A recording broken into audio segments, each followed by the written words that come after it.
কিরে সাক্ষী, তুই লন্ডন থেকে চলে আসলি কেন? বাবা আমার জন্য একটা ছেলে দেখো, আমি বিয়ে করব। মালিক দেখি দেখি। কাগজটা তোল।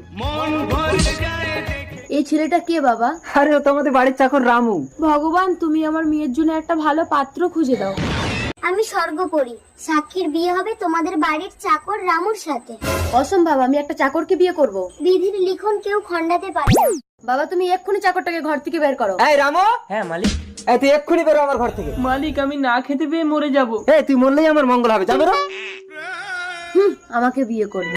পরি কোথায় তুমি? তোমার জন্য মালিক আমাকে তাড়িয়ে দিয়েছে। আজ 2 দিন আমি কিছু খেতে পাইনি। খাবারটা খেয়ে নে রামু, চিন্তা করিস না, ওই সাক্ষীর সাথেই তোর বিয়ে হবে। ये सब क्या देख সাক্ষী মা, দেখ এদের মধ্যে কাকে তোর পছন্দ, তাকে তুই বরমালা পরিয়ে দে। একেই দেই। বাবা এরা তো